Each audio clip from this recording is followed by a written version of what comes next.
The coffee you drank this morning has a history that is at least 1,200 years old and possibly much older than that. The cup, the ritual, the specific relationship between a tired human brain and this particular set of chemical compounds. All of it is ancient, all of it continuous. All of it connects you through an unbroken chain of human habit to people who lived before the Norman conquest of England, before the founding of any European university, before the printing press, before almost anything you were taught in school. The drink in your hand is older than the civilization you live in. Let that sit for a moment before we go any further.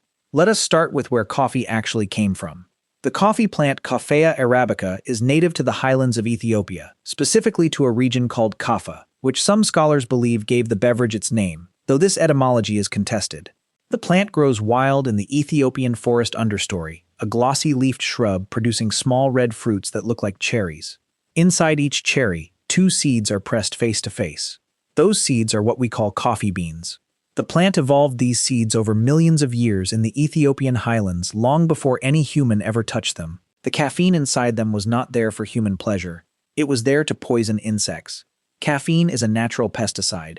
What humans eventually discovered was that this natural pesticide produced a profoundly interesting effect when consumed in the right amounts by human brains. The dose makes the poison, and in the case of coffee, the dose makes the most widely consumed psychoactive substance in human history. Here is the part of the coffee origin story that almost nobody has been told correctly. The first humans to use coffee almost certainly did not drink it. The earliest documented relationship between humans and the coffee plant was not a hot beverage, it was food. Evidence and ethnobotanical accounts from Ethiopia describe ancient practices of mixing ripe coffee cherries or ground coffee beans with animal fat and shaping them into small balls that were carried as energy food on long journeys or into battle. This is a completely different relationship with the plant than drinking a hot brew. The plant was understood as a food source and an energy source long before the specific technology of brewing it in hot water was developed. The drink came later. The relationship with the plant came first. And how much earlier that relationship began, we genuinely do not know, because plant-based foods leave almost nothing in the archaeological record. Let us bring up the Ethiopian highland people, because this is where the story lives and breathes before it becomes a global commodity. The Oromo people of Ethiopia have the most ancient documented relationship with the coffee plant. Their use of coffee predates any written record of the beverage and almost certainly stretches back well beyond what can currently be proven. The Oromo used coffee not merely as a stimulant, but in ritual contexts, in communal gathering contexts, and as a marker of hospitality. Coffee was not a convenience. It was a social infrastructure. It organized time. It organized a conversation. It organized community. When you understand that the oldest documented human relationship with coffee was primarily social and only secondarily stimulant, you begin to understand why coffee shops became what they eventually became. The pattern was set in the Ethiopian highlands thousands of years before the first European cafe opened. Let us bring up what happened when coffee crossed the Red Sea into Yemen, because this is where the documented history of the hot brewed beverage specifically begins. Sometime around the 9th to 15th century CE, Sufi monks in Yemen are credited with the first documented use of coffee as a brewed beverage specifically for the purpose of staying awake during long nighttime prayers and religious devotion. The specific Sufi connection is significant. These were not casual users. They were specialists in altered states of consciousness who understood the relationship between mental clarity, sustained focus, and spiritual practice. They recognized in coffee something that served their purposes precisely, a substance that extended wakefulness without producing the disorienting effects of alcohol, that enhanced mental clarity rather than dulling it, that enabled the sustained, focused attention their practices demanded. Coffee entered the Islamic world not as a vice but as an aid to devotion. That framing shaped everything that happened next. Let us bring up something most people find genuinely surprising about the early history of coffee.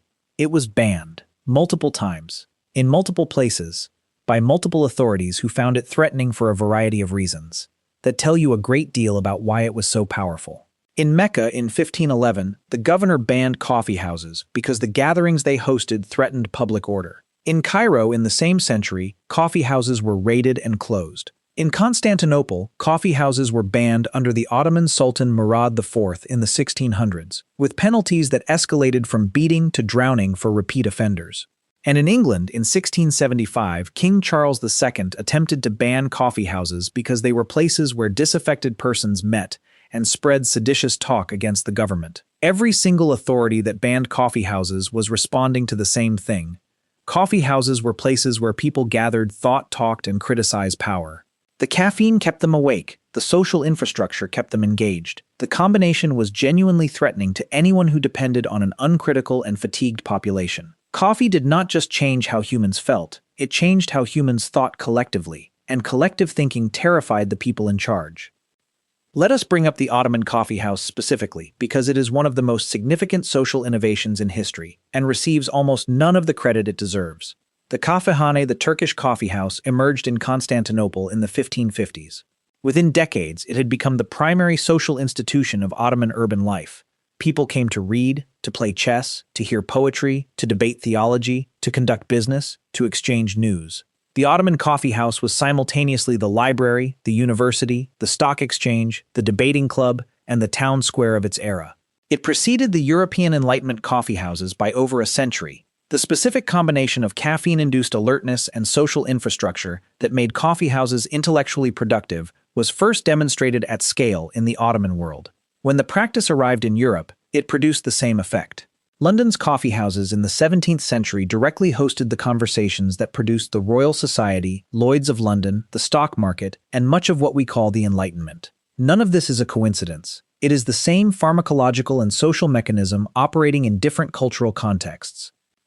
Let us bring up something about caffeine specifically, because the history of coffee makes no sense without understanding what caffeine actually does inside the human brain. Your brain naturally produces a chemical called adenosine. Throughout the day, as your neurons fire, adenosine builds up in the fluid around them and gradually binds to specific receptors. When enough adenosine binds to those receptors, you feel sleepy. This is your brain keeping track of how much work it has done and signaling that rest is needed. Caffeine is structurally similar to adenosine. When you drink coffee, caffeine molecules occupy those same receptors without activating them. The adenosine cannot bind. The signal to sleep is blocked. Your brain does not feel less tired. It simply cannot receive the message that it is tired. Meanwhile, the neurochemicals that were already present, including dopamine and adrenaline, continue operating without their usual dampening effect. The result is the experience of alertness, focus, and elevated mood. What you experience as the coffee working is your brain being temporarily prevented from knowing how tired it actually is. This is a peculiar thing to have built an entire civilization around, but here we are. Let us bring up the specific moment coffee arrived in Europe, because this transition represents one of the most rapid and consequential cultural imports in European history. Coffee arrived in Europe through Venice in the late 1500s. The Venetians had trading relationships with the Ottoman world, and coffee came along the same routes as silk and spices. Initial reaction was suspicion. The Catholic Church petitioned Pope Clement VIII to condemn coffee as an infidel drink, since it was associated with the Islamic world. The Pope requested that coffee be brought to him before making a judgment. He tasted it. He reportedly liked it enormously. He blessed it instead. That single tasting may be the most consequential cup of coffee in European history. It opened the gates. Within 50 years of that papal blessing, coffee houses had spread across every major European city, and the intellectual and commercial culture of Europe had been permanently transformed. Let us bring up the colonial violence at the center of the global coffee economy, because this is the part of the story that should be uncomfortable, and that is often left out. Coffee, as a global commodity, required the establishment of plantation agriculture in tropical regions with the right climate and altitude. The Dutch established the first European coffee plantations in Java in the early 1700s, using forced labor. The French established plantations in Martinique, and then throughout the Caribbean, using enslaved African labor. Brazil, which eventually became and remains today the largest coffee producer in the world, built its coffee economy entirely on slavery. The crop that funded the Enlightenment conversations in European coffee houses was grown by people who had no access to freedom, much less to coffee houses. The relationship between the intellectual liberation that coffee enabled and the human enslavement that grew the coffee is one of the more clarifying ironies in the history of civilization. It does not cancel the genuine transformative power of coffee culture. It does require that the full picture be held together. Let us bring up what happened to coffee in the 20th century, specifically because this is where an ancient plant with an extraordinarily complex social history became a mass-market commodity product, and the story became considerably less romantic. The development of industrial soluble instant coffee was driven largely by military logistics. The United States Army during the First and Second World Wars needed a way to provide caffeine to soldiers in field conditions. Instant coffee was the solution. After the wars, the industrial infrastructure and consumer habits that had developed around instant coffee were redirected at the civilian market. The result was a decades-long flattening of coffee quality and culture in many Western markets in favor of convenience and consistency. The same substance that had catalyzed the Ottoman intellectual golden age and the European Enlightenment was now being sold in a tin and dissolved in hot water in a way that bore almost no relationship to the careful preparation practices of its origins. And here is the specific thing worth understanding about the modern premium coffee culture that emerged in response to this flattening. The specialty coffee movement that began in the 1970s and accelerated dramatically in the 1980s and 1990s was, in part, a recovery of something that had been lost. The emphasis on origin, processing method, preparation technique, specific geography, altitude, and soil composition that produce different flavor characteristics in coffee. All of this is a return to the understanding that the Oromo people of Ethiopia had maintained for centuries. That coffee is not a commodity. It is a relationship with a specific plant in a specific place. That geography is encoded in flavor the same way geography is encoded in the color of human skin. You are not just drinking caffeine. You are drinking at a specific place, at a specific altitude, under a specific sun. Here is the question that the full history of coffee actually asks. What does it mean that human beings across thousands of years of different cultures, different religions, different political systems, and different continents have repeatedly organized their intellectual, social, and spiritual lives around this particular plant and this particular chemical compound? The Ethiopian forest people who carried coffee beans on their journeys. The Sufi monks who drank coffee through the night to stay awake for prayer. The Ottoman scholars who argued philosophy in the kafahane. The London merchants who built the modern insurance industry over coffee cups. The Enlightenment thinkers who rewrote the relationship between human beings and political authority while drinking coffee. And you're reading about this right now with your own cup somewhere nearby. The continuity is remarkable. The plant has not changed. The caffeine has not changed.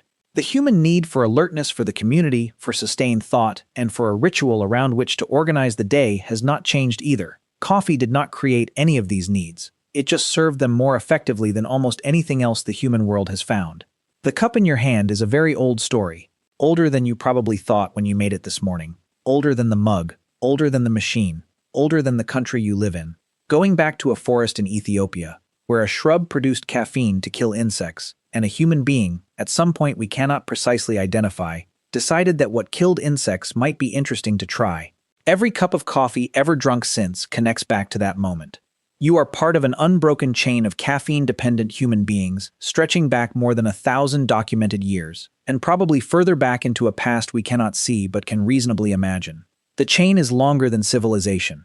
The habit is older than writing, and the morning ritual you probably did not think twice about today has been performed in one form or another by more human beings across more centuries than almost any other voluntary daily act in the history of our species. That is extraordinary, and you probably have another cup coming.